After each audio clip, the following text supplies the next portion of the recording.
তাদের সাথে আমাদের কি এমন পার্থক্য যে তাদের দেশে হচ্ছে তারা 40-এ চাকরিতে প্রবেশের জন্য অ্যাবল থাকে, সক্ষম থাকে, আর আমার দেশে আমরা 30-এই তখন হচ্ছে বাতিল হয়ে যাই। আমরা যারা ক্ষতিগ্রস্ত শিক্ষার্থী আর কি, বিগত সময়ে যারা আমাদের রিয়েল এজটা থাকার পরেও চাকরিতে আবেদনের সুযোগ পাইনি, আবেদন করতে পারিনি, সেই সকল শিক্ষার্থীরা আগামী ন্যূনতম 3টা বছর বাংলাদেশের সকল প্রকার চাকরিতে আবেদনের জন্য সুযোগ চাচ্ছি। এইটা আমি মনে করি যে খুবই ছোট্ট একটা চাওয়া, রাষ্ট্র চাইলে মুহূর্তের মধ্যে সেটা আমাদেরকে দিতে পারে। তারপরেও এটা নিয়ে কোনো সিদ্ধান্ত না আসা এখনো পর্যন্ত আমি মনে করি যে এটা রাষ্ট্রের চরম অবজ্ঞাপূর্ণ একটা আচরণ। আমাদের এত শিক্ষার্থী যারা 1990 থেকে 94 সাল পর্যন্ত যে শিক্ষার্থীরা আমরা স্পেশালি এই শিক্ষার্থীটার কথা কেন বলছি, এরাই কিন্তু করোনা মহামারীর সময় ক্ষতিগ্রস্ত হয়েছে আর কি।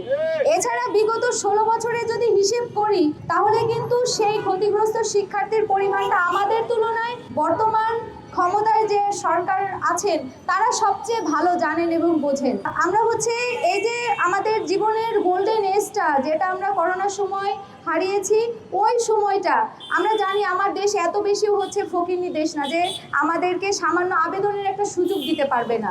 আমাদের পার্শ্ববর্তী দেশ তারা মেধায়, প্রজ্ঞায়, কর্মদক্ষতা বা স্বাস্থ্যে বা পুষ্টি মানে এমন কোনো এত বেশি উন্নত না যে এই তো একটা সময় কিন্তু বাংলাদেশ অর্থাৎ পূর্ব বাংলা, পশ্চিমবঙ্গ দুটো একসাথে ছিল। তো তারা যদি চাকরিতে প্রবেশের বয়স 40-এ নিয়ে যেতে পারে এবং করোনা পরবর্তী সময়ে ওই দেশ তখন যারা ক্ষমতায় ছিলেন তাদেরকে কিন্তু মাঠে গিয়ে সেই দেশের জনগণকে, সেই প্রদেশের জনগণকে কিন্তু আন্দোলন করতে হয়নি যে করোনায় আমরা বয়স হারিয়েছি, আমাদেরকে আবেদনের সুযোগ দেন। তারা কিন্তু স্বেচ্ছায় তখন 3টে বছর আবেদনের জন্য বাড়িয়েছিল এবং নতুন নির্বাচিত হওয়ার পরে এই তো কয়েকদিন আগে আবার 5টা বছর বাড়িয়ে তারা কিন্তু 40 করেছে।